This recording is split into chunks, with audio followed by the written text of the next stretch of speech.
Olá, o Jornal Panorama está no ar e traz para você as principais informações do Parlamento Capixaba. A gente começa falando da segunda sessão ordinária da semana. 3 anos depois da ocorrência do maior desastre ambiental do Brasil, a tragédia de Mariana foi um dos assuntos discutidos em plenário. A repórter Karina Borgo tem as informações. Em sessão extraordinária realizada nesta terça-feira, o plenário da Assembleia aprovou o projeto de lei que estabelece a utilização do preço médio ponderado ao consumidor final, usualmente praticado no mercado, como base de cálculo do ICMS para operações com medicamentos de uso humano. A medida deve reduzir o preço final de medicamentos genéricos e similares. A matéria é uma iniciativa do governo do estado. E na sessão ordinária realizada anteriormente, os deputados repercutiram os 3 anos do rompimento da barragem de rejeitos de minério de ferro da Samarco em Mariana, Minas Gerais. A tragédia ambiental atingiu o Rio Doce e impactou diretamente o Espírito Santo, que é banhado pelo rio. Ainda não se pode pescar, em regência. Ainda não se pode pescar no Rio Doce. 3 anos após esse desastre. Então nós precisamos cobrar, nós precisamos estar atentos a esse desastre para ele não ser esquecido. Muito pelo contrário, ele tem que ser lembrado todos os dias para que as autoridades possam cobrar, as autoridades policiais, as autoridades, o Ministério Público, que fez um acordo lá para que esse crime não prescrevesse, mas ainda assim é pouco.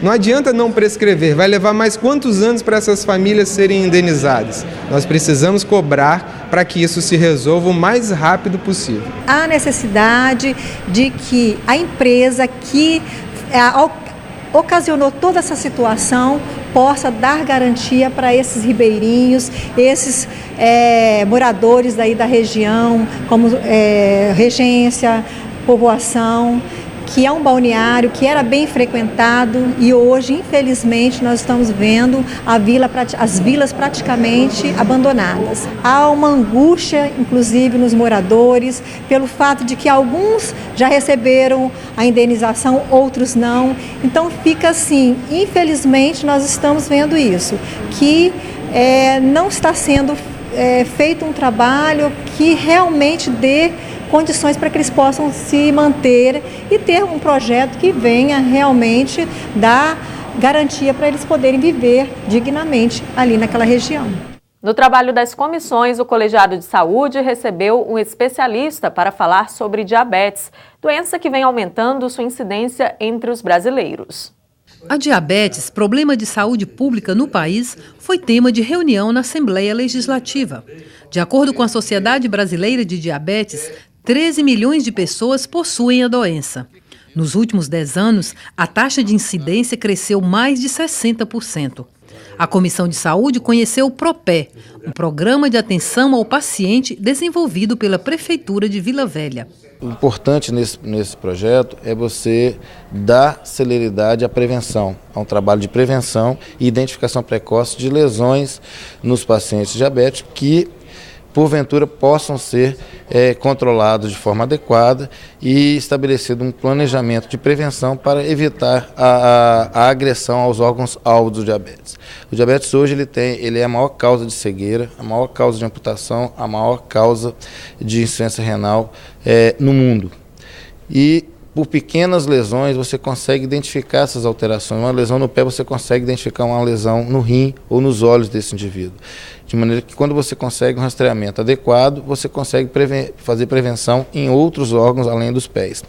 Iniciado em 2013, o modelo de atendimento desenvolvido no PROPÉ oferece serviço de atenção global ao paciente portador de diabetes com feridas de difícil cicatrização. O objetivo é reduzir as taxas de complicações do chamado pé diabético. O pé diabético é o nome de um estágio, de uma síndrome, de uma doença que se instala nos pés de um paciente diabético. E quais são as 2 causas principais? A primeira é a neuropatia diabética e a outra é a vasculopatia diabética. A neuropatia diabética, ela se traduz pela perda da sensibilidade protetora dos pés. Portanto, o paciente diabético ele não tem sensibilidade ao calor, à temperatura. Então ele vai à praia meio-dia, 40 graus na sombra, aquela areia que poderia causar uma queimadura em qualquer indivíduo, para ele acha que a temperatura é normal. Isso leva a uma queimadura, ele não percebe, porque ele também não sente dor, isso infecciona e acaba evoluindo para um quadro grave de infecção e, por conseguinte, de mutilação daquele membro. Essa é uma situação. A outra são as alterações circulatórias. No paciente diabético são muito mais frequentes do que no paciente não diabético. E isso fatalmente vai levar esse indivíduo a ter uma gangrena e evoluir, se você não conseguir restaurar essa circulação, evoluir para uma amputação maior. Sessão solene realizada pela Assembleia Legislativa ressaltou o trabalho desenvolvido nas igrejas em favor da paz. Um encontro ecumênico marcado pela presença de representantes de religiões de origens diversas marcou sessão solene da Assembleia Legislativa, realizada para a entrega da comenda Arautos da Paz. O proponente do evento, o deputado Padre Honório, explicou que a intenção foi dar visibilidade à paz numa conjuntura em que as mídias sociais e os meios de comunicação tradicionais são dominados por notícias de violência. Às vezes você vê uma pessoa fazendo apologia a todo tipo de violência, essa pessoa ser até tida como referência. Muitas vezes você vê quanto mais grave é o tipo de violência cometido, mais compartilhamento, mais tempo na televisão fica. Com isso, parece que o mal, ele está superando o bem, porque nós apresentamos muito pouco as pessoas do bem. A comenda Arautos da Paz, ela tem como finalidade garantir a valorização, a divulgação de pessoas que vivem fazendo o bem e vivem no anonimato.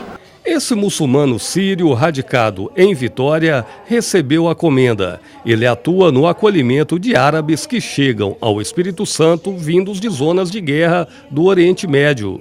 Os refugiados começaram a chegar até do Brasil, aí a maioria deles fala só árabe e não fala português nem inglês.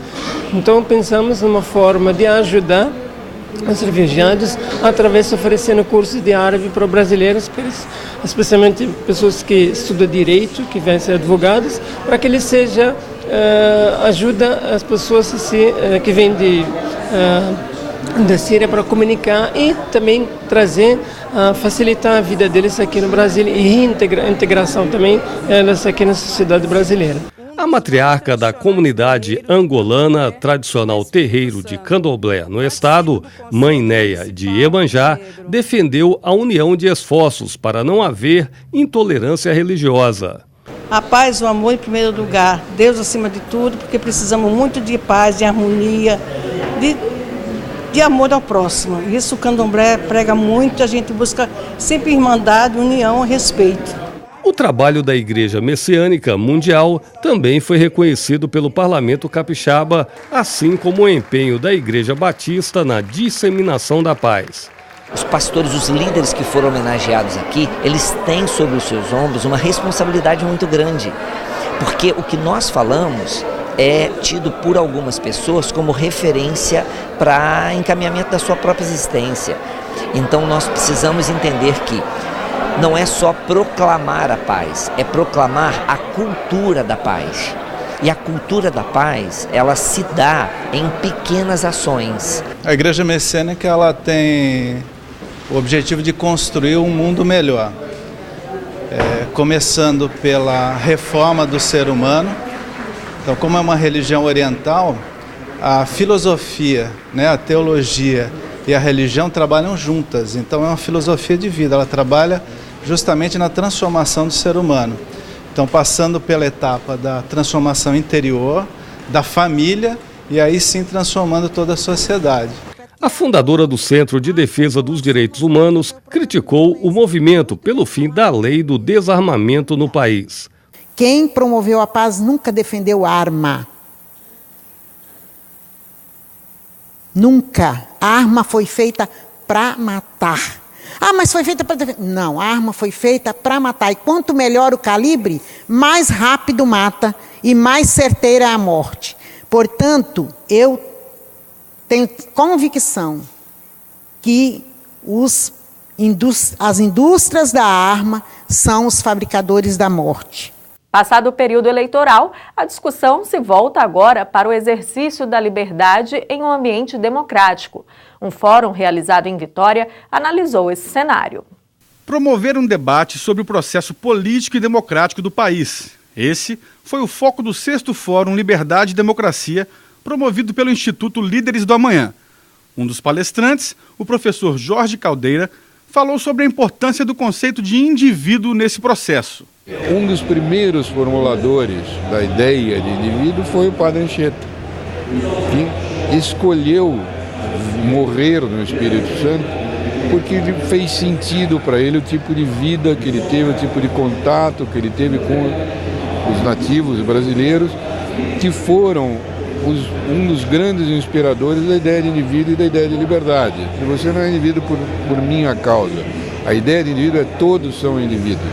Portanto, eu tenho que respeitar os outros como indivíduos. É lembrar liberdade, lembrar democracia, que são valores fundamentais da vida brasileira, são valores muito antigos. Lembrar que o que aconteceu foi uma eleição e houve uma escolha popular que tem que ser respeitada, porque essa é a regra da democracia. O vencedor governa todos, os que votaram nele e os que não votaram nele. E isto exige adaptações de comportamento e é assim mesmo. Para o filósofo Eduardo Wolff, o importante em um processo eleitoral é que o respeito à democracia e à liberdade estejam sempre como pauta central, independente dos resultados. Ataque à democracia e ataque às liberdades foram conceitos utilizados na campanha de maneira retórica. Isto é, um certo grupo político usou, como é normal, a ideia de que o outro grupo político representava um ataque a esses valores. Tem um lado bom disso. O lado bom disso é que as pessoas reconhecem que liberdade e democracia não devem ser atacadas. Tanto é que disseram, aquele cara é uma ameaça. Então o lado bom disso é que nós percebemos que a sociedade brasileira está suficientemente madura para entender que liberdade e democracia são valores que a gente quer ver protegidos e bem implementados. O lado negativo é claro que isso tensiona, isso torna mais polarizada ainda a vida política brasileira, porque você acusa o outro não de ser alguém com quem você tem divergências, mas você acusa o outro, o candidato que acabou sendo vitorioso, de ser uma ameaça à sua própria existência e à existência da democracia brasileira. Isso eu acho que é falso, está se comprovando por enquanto como mero discurso de campanha, e agora nós teremos que avaliar os 4 anos de governo para ver se isso vai se mostrar em alguma esfera uma ameaça efetiva. Eu não acredito que seja o caso. Citando exemplos da história recente, o convidado falou também sobre governabilidade. Ele fez um prognóstico dos rumos da política do país. Nós tivemos uma única experiência de um candidato, de um presidente da República, que dizia que não era preciso compor maiorias no Congresso, porque podia aprovar diretamente no caso a caso, negociando com bases em bloco. Era o caso de Fernando Collor de Mello, cujo final foi um processo de impeachment. Então, não é saudável imaginar que você não vai compor com uma base aliada, que você não vai ter coligações, que você não vai ter a participação partidária. Isso parece não ser um bom caminho. Você deveria sugerir que é necessária a composição. Por outro lado, os acordos fisiológicos ou corruptos na política brasileira chegaram a tal nível nos últimos anos que a própria população e o eleitorado passam a desconfiar quando alguém faz um acordo, distribui cargos entre partidos e tudo mais. Então o que o presidente eleito parece que vai precisar é mostrar que ele é capaz de ter um pacto pelo país, fazer acordos não porque ele está entregando cargos e posições de poder e de uso de verbas, mas porque sugerem um novo destino da nação e com isso atrair o centro mais moderado do país e atrair eventualmente até alguns quadros que tenham sido opositores dele. Se ele for capaz de fazer isso, nós estaremos diante da mais plena e madura normalidade democrática. Se ele não for capaz de fazer isso, aí é uma incógnita. Aí nós vamos ter que ver como a democracia brasileira vai lidar com um eventual fracasso dele. O professor da Escola do Legislativo, Hernandes Bermudes, representou a Assembleia Legislativa no evento e comentou sobre a importância do debate realizado. A importância da Assembleia Legislativa estar aqui presente, se fazer representada aqui nesse evento, se dá pela relevância do tema apresentado nesses 2 dias de fórum. Nós temos aqui dezenas de especialistas do Brasil e também do exterior que estão tratando sobre a importância do cidadão para o desenvolvimento da sociedade. Então nós da Assembleia Legislativa encaramos esse tema, esse evento, como um evento de grande relevância para os interesses da Assembleia Legislativa. E o Jornal Panorama de hoje fica por aqui. No site da Casa e nas redes sociais você tem mais notícias sobre o trabalho legislativo. Obrigada pela companhia e continue ligado na programação da TV Assembleia, o seu canal Cidadão.